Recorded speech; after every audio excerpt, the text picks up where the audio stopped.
Hebrews 11, verse 1 to 40.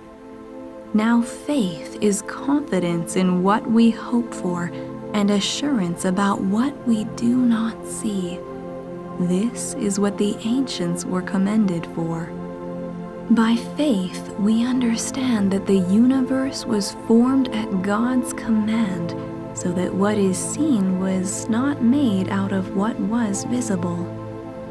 By faith, Abel brought God a better offering than Cain did.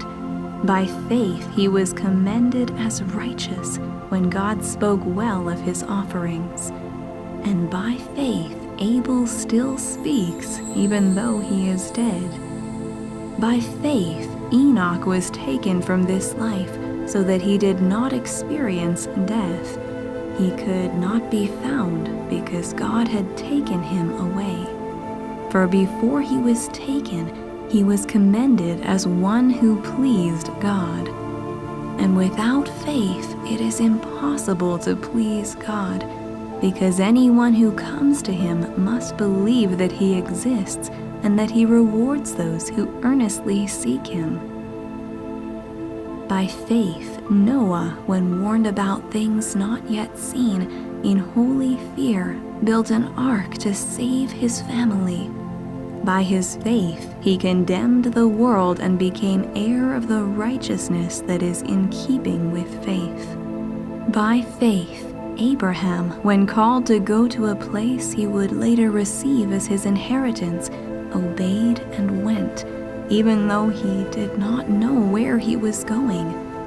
By faith, he made his home in the promised land like a stranger in a foreign country.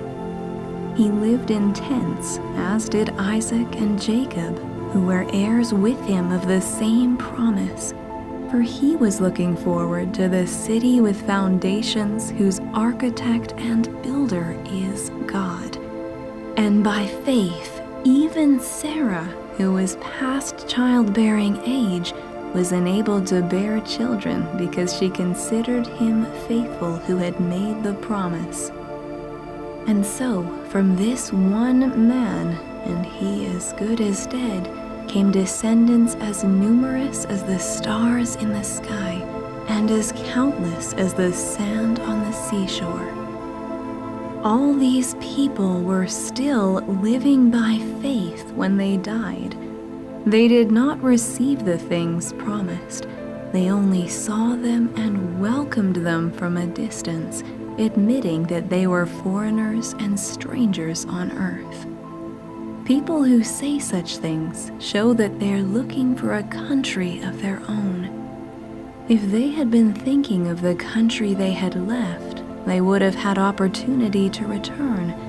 Instead, they were longing for a better country, a heavenly one. Therefore, God is not ashamed to be called their God, for he has prepared a city for them.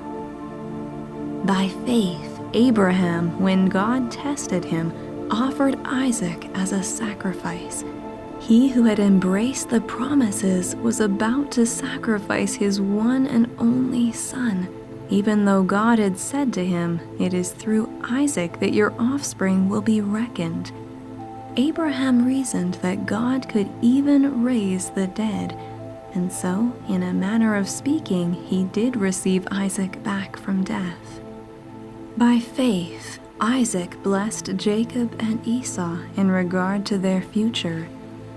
By faith, Jacob, when he was dying, blessed each of Joseph's sons and worshipped as he leaned on the top of his staff.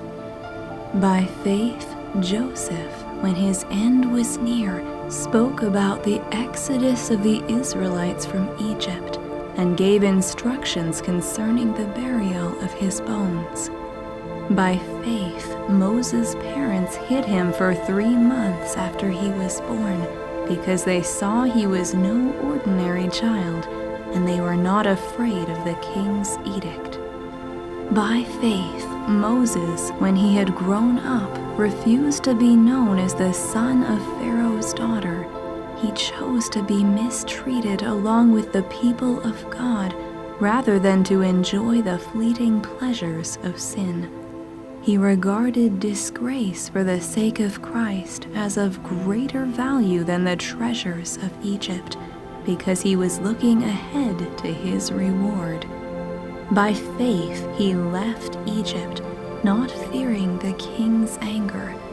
He persevered because he saw him who is invisible. By faith he kept the Passover and the application of blood, so that the destroyer of the firstborn would not touch the firstborn of Israel. By faith the people passed through the Red Sea as on dry land, but when the Egyptians tried to do so, they were drowned. By faith the walls of Jericho fell after the army had marched around them for 7 days. By faith the prostitute Rahab, because she welcomed the spies, was not killed with those who were disobedient. And what more shall I say? I do not have time to tell about Gideon, Barak, Samson, and Jephthah, about David and Samuel and the prophets, who through faith conquered kingdoms, administered justice, and gained what was promised, who shut the mouths of lions, quenched the fury of the flames, and escaped the edge of the sword, whose weakness was turned to strength, and who became powerful in battle and routed foreign armies. Women received back their dead, raised to life again. There were others who were tortured, refusing to be released so that they might gain an even better resurrection. Some faced jeers and flogging, and even chains and imprisonment. They were put to death by stoning. They were sawed in two. They were killed by the sword. They went about in sheepskins and goatskins, destitute, persecuted, and mistreated. The world was not worthy of them. They wandered in deserts and mountains, living in caves and in holes in the ground. These were all commended for their faith, yet none of them received what had been promised, since God had planned something better for us, so that only together with us would they be made